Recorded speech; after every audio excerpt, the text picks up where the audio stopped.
नमस्कार दोस्तों, मैं doctor Vishal Mohan Goyal, plastic cosmetic and hair transplant surgeon. आज वेरिकोज वेन्स के ऊपर एक वीडियो लेके आया हूं, जिसके अंदर हम ये बताएंगे कि वेरिकोज वेन्स के प्रोसीजर के बाद हमें क्या क्या ध्यान रखना चाहिए।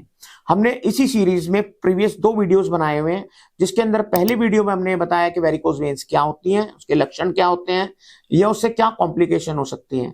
दूसरे वीडियो में हमने ये बताया है कि उसका ट्रीटमेंट क्या है, कैसे उसको हम ट्रीट कर सकते हैं। अगर आपने ये वीडियो नहीं देखे हैं तो डिस्क्रिप्शन बॉक्स में इनका लिंक है, आप उनको विजिट करके उनको देख सकते हैं।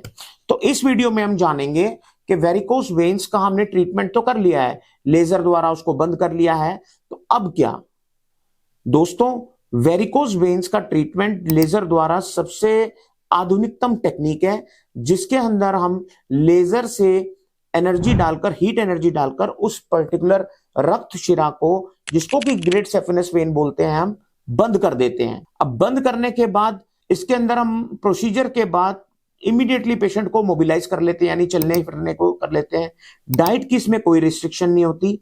ये एक डे केयर प्रोसीजर है, यानी जिस दिन सुबह ही एडमिट किया तो शाम तक आप घर भी जा सकते हैं। लेकिन दोस्तों, इसमें 2-3 चीजों का खास ख्याल रखना है। 1 इज कंप्रेशन स्टॉकिंग, यानी जुराबें। ये बहुत ही इंपॉर्टेंट पार्ट है वेरिकोज वेन के ट्रीटमेंट का।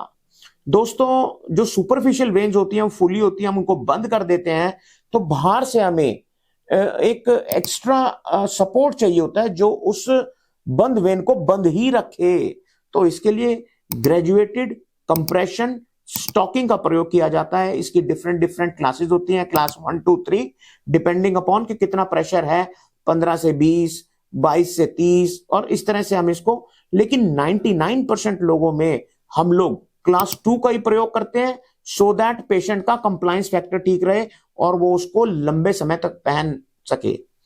सो दोस्तों, हमें वेरिकोज वेन्स के उपचार के बाद कंप्रेशन स्टॉकिंग्स कैसे पहननी है। 2 वीक्स तक मिनिमम डे एंड नाइट आपको कंप्रेशन स्टॉकिंग्स का प्रयोग करना है। 2 वीक्स के बाद रात के समय में कंप्रेशन स्टॉकिंग्स को आप हटा सकते हैं। सुबह सुबह उठने के बाद आप पहन सकते हैं, और 6 वीक्स के बाद आप सुबह में रात को जब हटाएंगे तो सुबह नहाने के बाद टेल्कम पाउडर लगा के और या फिर मॉइस्चर लगा के उसको सुखा के फिर पहन सकते हैं। और मैक्सिमम कोशिश करिए कि जैसे सुबह अगर पहनी जाए तो रात को सोते वक्त ही कंप्रेशन गारमेंट उतारी जाए।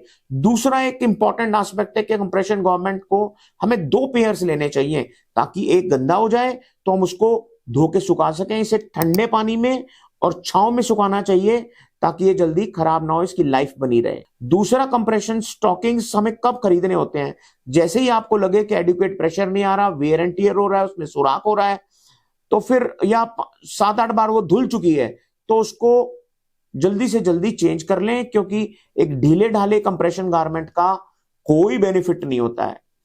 अब दोस्तों, लास्ट में एक्सरसाइज। हमें कोई भी वो एक्सरसाइज नहीं करनी है, जैसे weight lifting, dead lifting, chest press, जिससे हमारी वेन्स के ऊपर डायरेक्ट असर पड़ता है, जैसे कि चेस्ट अप, लिफ्ट अप, ये प्रेफरेबली ना करें। आप आर्म्स, आप फोर आर्म्स, चेस्ट, नेक, बैक, ये एक्सरसाइज तो कर सकते हैं, लेकिन ऐसी कोई डायरेक्ट एक्सरसाइज ना करें जिससे वेन्स पर असर आए। अभी के लिए इतना ही। अगर आपको वेरिकोज वेन से रिलेटेड कोई भी समस्या है या कोई भी आपकी क्वेरी है, आप हमसे साझा कर सकते हैं। हमें उसे सॉल्व करने में खुशी होगी। आप इतने खुश रहें, सशक्त रहें, स्वस्थ रहें। थैंक यू, धन्यवाद।